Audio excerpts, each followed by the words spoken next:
আসসালামু আলাইকুম। বিসমিল্লাহির রহমানির রহিম।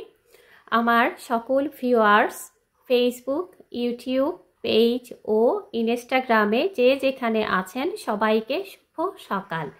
আমি শামসুন নাহার যমুনা ধারাবাহিকভাবে কবি মোহাম্মদ আলতাফ হোসেনের লেখা কবিতা আবৃত্তি করে আসছি। সবাইকে শুভ সকাল।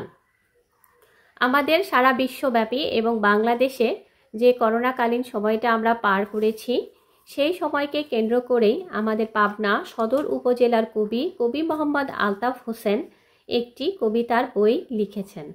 বইটির নাম বৈশ্বিক মহামারী করোনা। বইটি প্রথম প্রকাশ হয় 2023 সালে।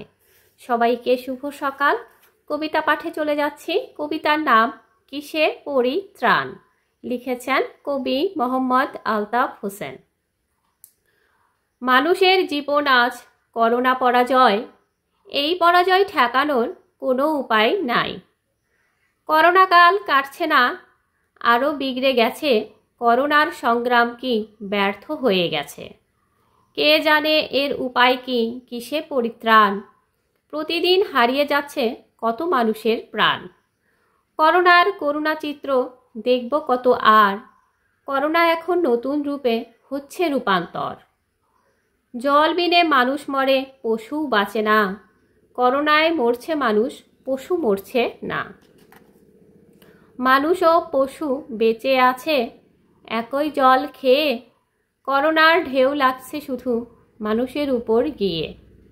মানুষ আর পশু প্রায় একই খাবার খায়। মানুষের করোনার ভয়, পশুর কিন্তু নাই।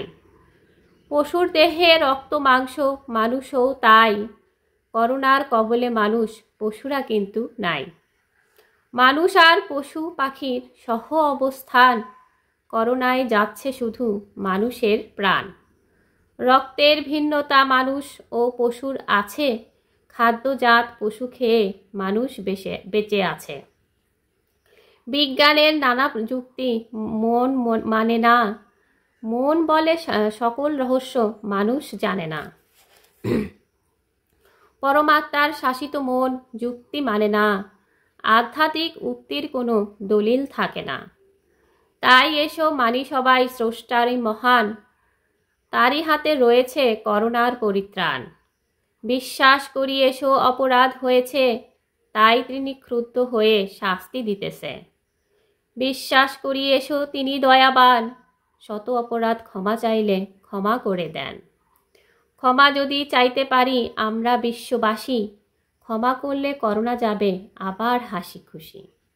স্বাস্থ্যবিধি মানিয়া এসো বিশেষ সতর্কতা, বিজ্ঞানীরা নিরবধি বলেন সে কথা। মানুষ আর মানবতা এক হয়ে গেলে সমস্যার সমাধান তাড়াতাড়ি মেলে। চলছে জীবন, চলবে, থেমে থাকে না।